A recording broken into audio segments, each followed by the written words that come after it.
Momento em que o Brasil enfrenta a falta de testes da doença por causa do avanço da variante Ômicron, que tomou aí todas as regiões. A gente sabe que é uma cepa altamente transmissível, é transmitida com muita facilidade. E a Anvisa, neste momento, está debatendo sobre o uso dos autotestes para diagnosticar a doença. Para a aprovação desses exames, a agência pediu ao Ministério da Saúde mais informações sobre as estratégias de ação e políticas públicas para usar o autoteste e também registrar os casos positivos. A gente lembra que recentemente o Brasil bateu recorde no número de testes de Covid feitos em farmácias. Vamos falar sobre a situação dos testes, conversando agora com o CEO da Associação Brasileira de Redes de Farmácias e Drogarias, a Abrafarma, Sérgio Mena Barreto, que faz a gentileza de conversar com a gente. Tainá Farfan está comigo nessa entrevista também. Sérgio, boa tarde, bem-vindo. Olá, boa tarde, obrigado pelo convite.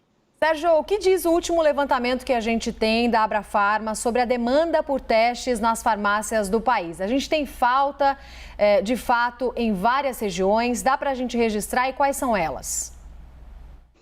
Olha, a demanda continua muito forte. Então, na última semana, o último levantamento, o nosso 86º painel, que foi de 10 a 16 de janeiro, nós tivemos 558 mil testes. Isso é muito acima do último pico que nós tínhamos tido em maio do ano passado, ou seja, de maio de 2021. Tinha sido um pico de 367 mil testes e agora pelo menos 200 mil testes a mais foi o que a gente registrou na última semana. Óbvio que uma procura tão grande leva a uma maior pressão, né? Uma maior fila, digamos assim. Então, as farmácias têm uma quantidade limitada de atendimento por semana, por dia. E, óbvio, quanto mais gente procura as farmácias para realizar os testes, a gente vai ter um pouco mais de pressão. Então, a gente tem realmente falta ou, digamos, filas mais longas em alguns locais do Brasil. Sérgio, esse boom nessa procura de testes depois desse período de festas de fim de ano já era previsto? Isso já tinha acontecido anteriormente em algum outro momento da pandemia? E como é que vocês preveem o cenário daqui para frente? Não era previsto. E se a gente está batizando esse momento como tempestade perfeita, na verdade. O que aconteceu é que a gente vinha com poucos testes nas farmácias, então a gente estava numa média ou seja, maio estava muito forte, isso foi caindo até novembro, a gente estava numa média de 100 mil testes por semana em novembro. De repente, na segunda semana de dezembro, tudo explodiu. Então, veio aí a gripe, então, a síndrome gripal, que era uma coisa totalmente fora de época, junto com as festas, junto também com o recesso na indústria farmacêutica, que dá férias coletivas, geralmente entre 20 de dezembro e 10 de janeiro. Então, a gente foi pego meio de surpresa, assim, pelo grande volume. Então, esse volume saltou de 100 mil para 150 mil, 200, até chegar a 500 mil testes, né, 550 mil testes, que é o que a gente registrou aí na última semana. Então, assim, agora as farmácias estão todas repondo estoques, os fabricantes estão trabalhando duro para entregar mais estoques nas farmácias, para a gente ter o mínimo de fila possível no país. Ô Sérgio, a gente sabe que a demanda está enorme, mas o que está faltando é o reagente para, de fato, conseguir o resultado. É também uma dificuldade na importação, porque nos outros países, por exemplo, nos Estados Unidos, a demanda também está altíssima, ou é uma questão de produção nacional? Não, é uma série de fatores, na verdade, né? A gente tem que imaginar que uma farmácia ela tem uma limitação também diária na quantidade de testes. A gente consegue fazer 30, 36 testes por dia. Então, o laudo leva 15 a 20 minutos para ser concluído, você tem a limpeza entre um paciente e outro.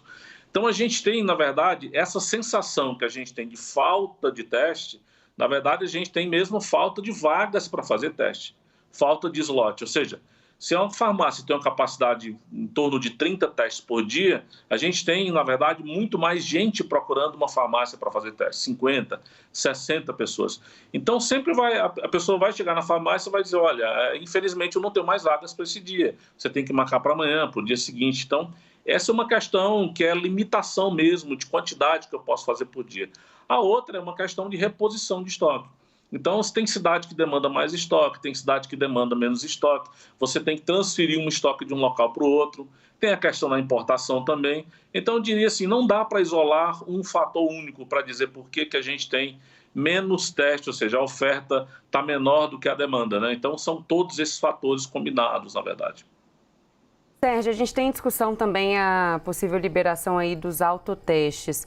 Como o senhor avalia que a liberação desse formato individual de testagem da Covid-19 pode ajudar a desafogar o sistema de saúde, também essa alta demanda das farmácias? Como que você avalia a possível chegada desses autotestes para a população brasileira? É muito importante. A gente acredita que quando o cidadão ele é chamado a fazer uma autogestão, ou seja, a ter um autocuidado também nessa área, ele acaba ajudando a comunidade.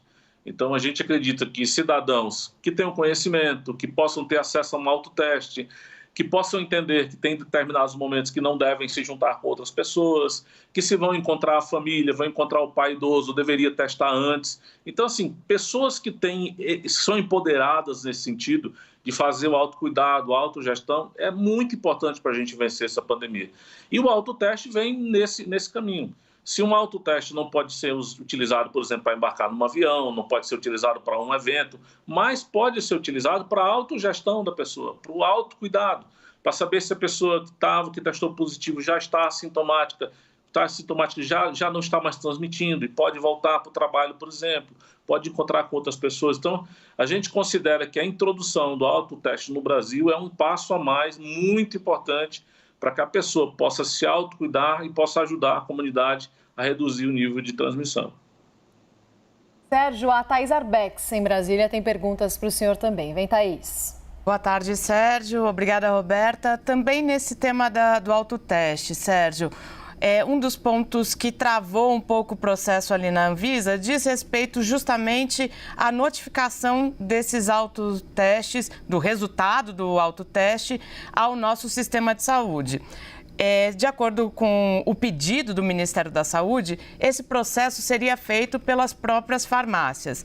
A minha dúvida é a seguinte: as farmácias têm condições de arcar com essa responsabilidade, já que seria função das farmácias e drogarias a levar isso ao nosso sistema de saúde? Olha, as farmácias já comunicam o resultado dos próprios testes, ou seja, de todos os testes que a gente realiza nas farmácias, isso é comunicado automaticamente para o Ministério da Saúde, compõe inclusive toda essa base de notificação que a gente tem no Brasil. O autoteste ele é feito na casa da pessoa. O ideal é que a gente tenha um sistema que a gente pudesse ter uma notificação pelo próprio usuário. Eu tive acesso agora, muito recentemente, a 2 modelos de autotestes nos Estados Unidos. Eu acabei de voltar dos Estados Unidos no dia 1º de dezembro e fiz muitos autotestes lá durante um evento que eu estava participando. E, geralmente, na caixinha do autoteste, você tem um código Datatrix, onde você pode ler o resultado, inclusive fotografa o resultado do teste, e aquilo vai para um sistema do próprio fabricante, ou seja, a gente podia desenvolver no Brasil, e aí poderia ser uma parceria com o governo e com o setor privado, para que essa notificação fosse ser colocada. Eu tive conhecimento da orientação do Ministério da Saúde, a gente concorda com ela, a farmácia pode auxiliar, pode instruir o cidadão como deve fazer, mas assim, não faz sentido o cidadão voltar na farmácia para fazer uma notificação do resultado do teste dele, né? É mais uma situação de exposição, é mais uma situação que ele não deveria passar. Então, a gente deveria caminhar para ter um sistema onde no próprio autoteste pudesse ser essa informação encaminhada para notificação. Eu acho que essa seria uma solução mais interessante. Mas as farmácias estão, sim, à disposição do Ministério da Saúde, à disposição do Brasil, para a gente desenvolver um sistema em conjunto que possa facilitar essa notificação que o Ministério da Saúde deseja. Sérgio, só complementando, você acha que esse processo sobre a notificação, ele pode travar a possibilidade da gente ter os autotestes no Brasil? E pensando um pouco na sua linha de raciocínio, a gente sabe que no exterior muitos modelos seguem exatamente esse que você nos detalhou, mas a gente tem um país muito diverso e, acima de tudo, muito desigual. Será que esse sistema de o próprio paciente conseguir notificar o sistema de saúde, ele daria certo no nosso país? E aí, repito a minha pergunta, você acha que esse processo pode travar a possibilidade da gente ter o autoteste no país? Olha, o Brasil é um dos países mais conectados. Eu sei que nós temos uma situação desigual, mas nós também temos um país dos mais conectados em termos de smartphones, em termos de aparelho celular. E hoje esses aplicativos são muito simples de serem colocados nas lojas das lojas de aplicativos, né, dos sistemas operacionais. Eu creio que é muito fácil. O brasileiro ele é muito amigável com relação a isso. Tem também o próprio Conect SUS, que é um sistema que hoje está praticamente na mão de todo mundo, né? Então, eu acho que a gente teria que trabalhar em conjunto. Não vejo que isso seria um impeditivo. Eu acho que seria talvez uma situação desejável, mais óbvio, e aí a gente tem que esperar que o governo defina qual que é a regra, se é uma regra mandatória, se não, se é desejável. As farmácias estão à disposição para ajudar no que for necessário. Sérgio, qual que é a recomendação, então, para quem precisa fazer teste no momento em que faltam testes em várias farmácias? Quem deve fazer o teste? O teste antígeno é para quem tem sintomas? Quem está sintomático, mas teve contato com alguém, pode buscar também o teste antígeno? A gente sabe que há uma chance do falso negativo, principalmente quando a pessoa não tem sintomas. Qual que é a recomendação de vocês, então, pela experiência com a testagem? Olha, a gente está vivendo uma onda onde a sintomatologia é muito diferente da primeira, né? Então, a Abrafarma, inclusive, fez um teste sobre sintomas, fez um estudo sobre sintomas com 3 milhões de análises. A gente até percebeu que, por exemplo, falta de paladar e falta de olfato não são os primeiros sintomas da Covid-19. Na verdade, o grande sintoma é dor de garganta muito forte, dor de cabeça, né, coriza. Mas isso, me parece que essa nova crise é uma crise de assintomáticos, né, e de pessoas que podem, infelizmente, transmitir mesmo não tendo sintomas. A gente não tem uma recomendação. Eu acho que se a pessoa sente, e mais uma vez a gente volta para a autogestão, né? Eu percebi que eu estive com pessoas, eu percebi que eu estive numa situação onde tinha pessoas com sintomas, eu percebi que eu posso ser um agente de transmissão se eu me encontrar com a família, se eu me encontrar no trabalho com mais pessoas, talvez seja importante fazer o teste. Então, assim, eu sei que existem recomendações de outras associações, só faça se você tiver sintoma. O teste de antígeno hoje, ele tem uma janela ele é muito específico, tem um grau de acuracidade, de assertividade enorme. Então, eu diria que, assim, na dúvida, faz o teste. Agora, o que você tem que fazer? Vai ter que agendar, né? Vai ter que perceber, eu vou ter que ir numa situação que eu vou ter que conviver com outras pessoas, obrigatoriamente por algum motivo. Isso vai acontecer daqui a 4 dias. Faz o agendamento. Então, é isso que a gente está sugerindo. E, assim, eu acho que tem que ter muito de autorresponsabilidade, né? De autocuidado, cuidado com o próximo, cuidado com o entorno. Então, se você percebe que você está numa situação que pode ser um agente transmissor, eu diria, talvez a nossa sugestão seja, faça mesmo não tendo sintomas. Sérgio, existe uma grande preocupação em relação à eficácia dos testes, inclusive dos autotestes, né, que podem ser liberados. Porque tem muitos testes que acabam dando falso negativo, às vezes a pessoa faz um teste, um outro tipo de teste, 1 dia, 2 dias depois acaba dando positivo, enfim. Eu queria que você explicasse um pouquinho pra gente em relação à preocupação desse falso negativo, né? Inclusive com a chegada desses autotestes, como é que fica esse cenário? E qual que é a recomendação para a pessoa que às vezes fez um teste, deu negativo, ainda está com sintomas, tem que refazer o teste, qual que é o teste que é mais confiável? Explica pra gente um pouquinho sobre isso. Olha, a situação mudou muito do início da pandemia para cá. Realmente, no início da pandemia, a gente tinha kits que vinham da China, principalmente, estavam com a primeira cepa, eram testes que tinham realmente um alto grau de falso positivo, alto grau de falso negativo, eram muito caros. À medida que a pandemia foi evoluindo, assim como se desenvolveram as vacinas, também os grandes fabricantes aprenderam sobre a pandemia e colocaram no mercado testes muito de alto nível de acuracidade. Eu diria assim, gente, não existe teste ruim. Os testes são todos excelentes. A gente tem a Câmara Brasileira de Diagnóstico Laboratorial, que tem um programa de acreditação no Brasil com os principais fabricantes, grandes laboratórios. A Abrafarma mesmo apoia esse programa. Não existe teste ruim. O teste existe com o protocolo correto.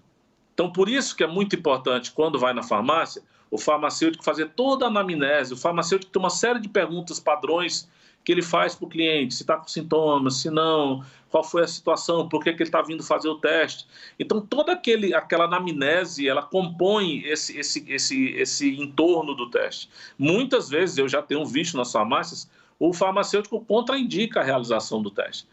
Porque você tem uma janela de 2, 3 dias de sintomas, principalmente, que você, obviamente, vai ter um resultado mais eficaz.